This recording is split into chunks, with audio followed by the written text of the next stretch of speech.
ትራፊኮች እንዴት ነው ሰው የማይማረርባቸው? ይኸውላችሁ ከሳምንት በፊት አደባባይ ደርባል ተብዬ ተቀጣሁ።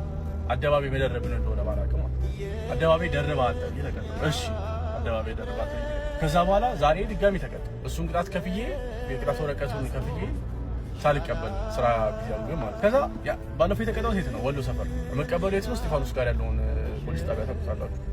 ጊዜ ማገናዘብ የሚባል ነገር አለ። እንደ ሰው እውነት አገናዘብ። የምሬ ነው።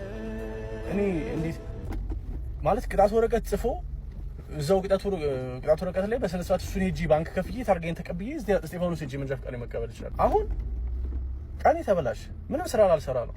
በአስቡት በአዲስ አበባ ትራፊክ እንደው አረ ኮመን ሴንስ ይኖራችሁ ቢያንስ እኔ that's all I can see ኮመን ሴንስ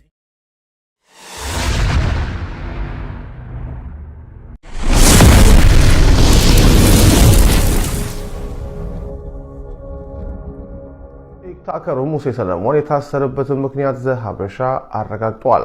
ዝርዝሩን በአጭሩ እነግራችኋለሁ። በተለያዩ ማህበራዊና ወቅታዊ ጉዳዮች ላይ በሚሰራቸው የቲክቶክ ቪዲዮዎች በስፋት የሚታወቀው ሙሴ ሰለሞን በህገወጥ የሰዎች ዝውውር ወንጀል ተጠርጥሮ በፖሊስ ቁጥጥር ስር መዋሉን የቤተሰብ ምንጮች ለዘሀበሻ ገልጸዋል። ተጠርጣሪው ከትላንት በስቲያ ማክሰኞ በቁጥጥር ስር ከዋለ በኋላ ትላንት ረቡዕ በፌዴራል የመጀመሪያ ደረጃ ፍርድ ቤት አራዳ ምድብ ችሎት ቀርቧል። ፍርድ ቤቱ እንዳተዳው ተጠርጣሪውን በቁጥጥር ስር የዋለው በህገወጥ የሰዎች ዝውውር ወንጀል ጠርጥሮ ሲሆን ጉዳዩን ለማጣራትና ተጨማሪ መረጃዎችን ለማሰባሰብ የ14 ቀናት የምርመራ ጊዜያት እንዲፈቀድለት ጠይቋል። ፍርድ ቤቱም የፖሊስን ጥያቄ ተቀብሎ የጠየቀውን የምርመራ ጊዜ ፈቅዷል። የሙሴ ሰለሞን ስም ከጉዳዩ ጋር የተያያዘው ከዚህ ቀደም በቲክቶክ ገጹ ላይ ሰዎችን ወደ ውጭ ሀገር እንልካለን ለሚሉ ድርጅቶች ማስታወቂያ በመስራቱ እንደሆነ ተገልጿል። በእሱ ማስታወቂያ ታማኝነትን ያገኙ በርካታ ሰዎች ለእነዚህ ተቋማት በመቶ ሺዎች የሚቆጠር ብር ከፍሎ የነበረ ቢሆንም ድርጅቶቹ ገንዘቡን ከተቀበሉ በኋላ መስተዋራቸውና ዜጎች ለከፍተኛ ኪሳራ መዳረጋቸው ሲነገር ቆይቷል። ፖሊስ አሁን የጀመረው ምርመራ ሙሴ ሰለሞን ከነዚህ ድርጅቶች ጋር ሊኖረው በሚችለው ግንኙነትና በማስታወቂያዎቹ አማካኝነት በተፈጸመው ማጭበርበር ዙሪያ እንደሚያጠነጥን ምንጮቻችን ተናግረዋል። Kenya is civilized more than Ethiopia. How? By administration. Ethiopian politics is idiots. Hey. Yeah, so idiot. I don't know. The government is so many. He work. Everything is a bad situation. Even if you don't work your religion, you can talk speech freely in politica. You cannot talk anything is easily.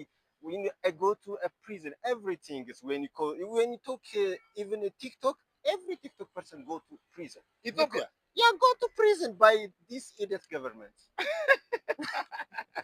I swear to God.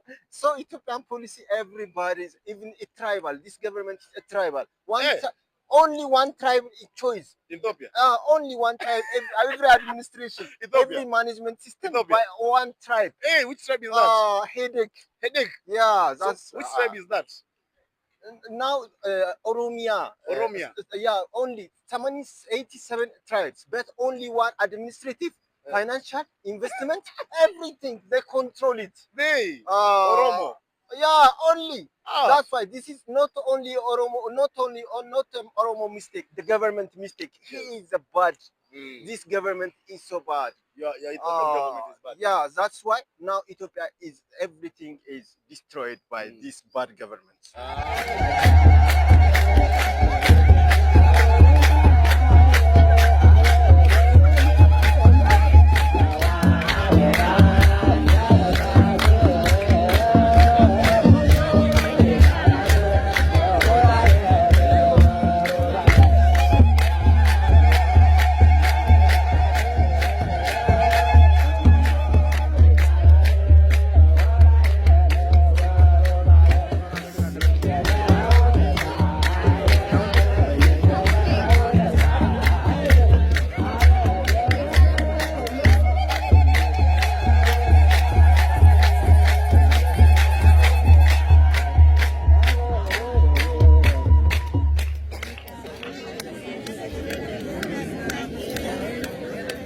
አጠቃላይ ነገራችን ፎቶ ሆኖ ቁጭ በል ነው። በእውነት አጠቃላይ ነገራችን ሾው ሆኖ ቁጭ በል።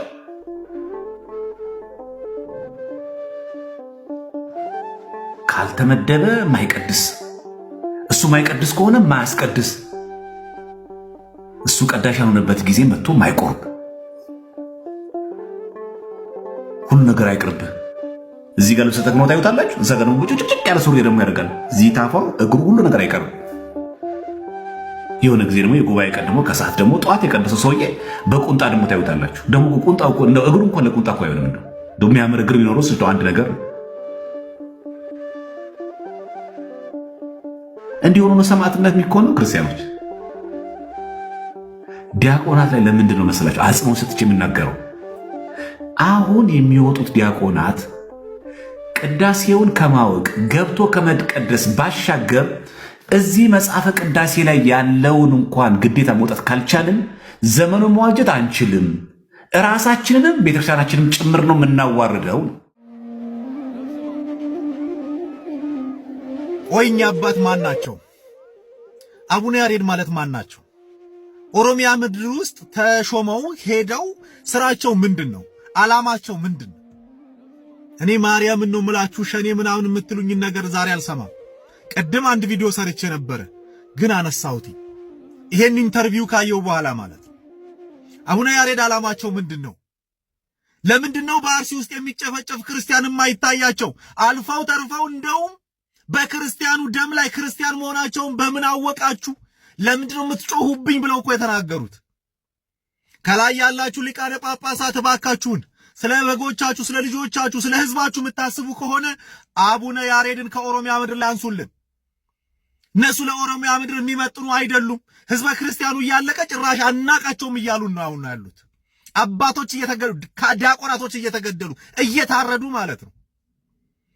ከጀርባቸው ያለውን ነገር እኛ አናቅም። ስለዚህ ይሄንን ቪዲዮ ሼር አድርጉልኝ፣ ለአባቶች ይድረስ። ሁላችንም እንደዛ ነው ቪዲዮ ሰርተን አቡነ ያሬድ ማናቸው? ማናቸው? እውነት የኛ አባቶች የኛ ጠባቂ እረኛ ናቸው ወይ? ይሄን ነገር ነው መጠየቅ ያለብን። ሌላው ደግሞ ህዝበ ክርስቲያን ሆይ ተነስ፣ በአንድነት ቁም። ቶኩማን ጀዱ ረፍቴን ቀለሚን ቴስቴን ቀለሚን ካኢ ቶኩማ ይጃረዱ ከናተ ኡባናን ዱኡንኬ har'as burus itti fufa jechuudha. Kanaafuu gosaan qoqqooduu dhiisito amantaa keetiin tokkummaa ijaari, tokkummaadhaan ejjadhu, falmadhu, akkanumaan teesseen du'in. Dargaggoo kiristaana warra Oromiyaa keessa jirtan ka'a falmadhaa. ይህ ስርዓተ ቤተ ክርስቲያን ነው ትላላችሁ?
መንፈስሻን አወቃችኋት?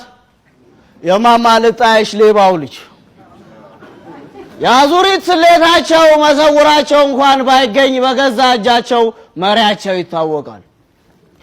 መንፈስሻ ከጎረቤት የተሰጣ ሱሪ ሰርቅና እቤት መጥቶ ምንም እንዳልተፈጠረ ቁጭ ይላል። ጎረቤት ይሄን ጉዳይ ነቅተውበታል። በቀጥታ ቤት ይመጡና መንፈስ ልብስ አይተሃል እንደ ሲሉት የምን ሱሪ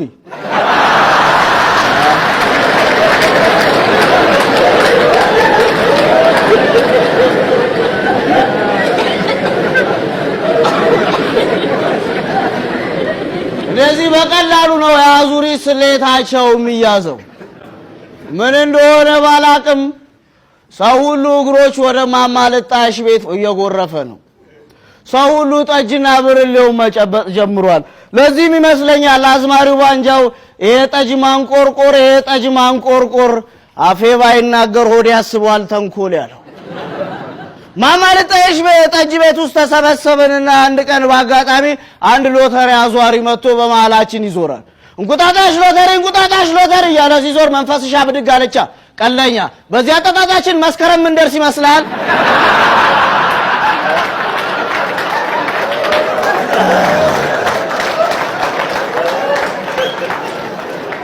ባልፈጣን ሎተሪ አምጣልኝ አለች። መንፈስሻ አጭሯንና ፈጣኗን መንገድ ተወጃታለሽ አይደለም? ሁሉም ሰው ጠጅ ቤት እየከተመ ነው። ምክንያቱም አዙሪቱ ግራ ጋብቶታል። ሁሉ ጊዜ በአንድ አይነት መንገድ እየሄድን መደነቃቀፍ አባታችንን የመታው እንቅፋት ዛሬ እኛንም ደግሞ ይመታናል። ግራ ያጋባል። ሰው ሁሉ በአዙሪት ጨዋታውና በቂል ስሌት ውስጥ ነው ሊከቱ የሚፈልጉት። እንዴት በአባት የቀብር ስነ ስርዓት ላይ የልጅ ድግስ ይደገሳል?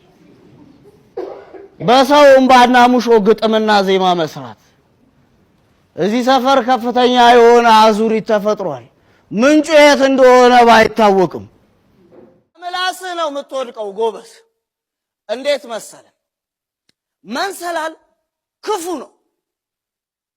ስትወጣ የጨበጥከውን እየረጋገጥክ ነው የምትወጣው። ከላይ ወጥተህ የፈለከውን ማድረግ ትችላለህ፣ እንዳሻ መሆን ትችላለህ። ክፋቱ ስትወርድ ነው። ስትወጣ የጨበጥከውን እየረገጥክ አይደል የምትወጣው? ስትወርድ ደግሞ የረገጥከውን እየጨበጥካት ነው የምትወጣው።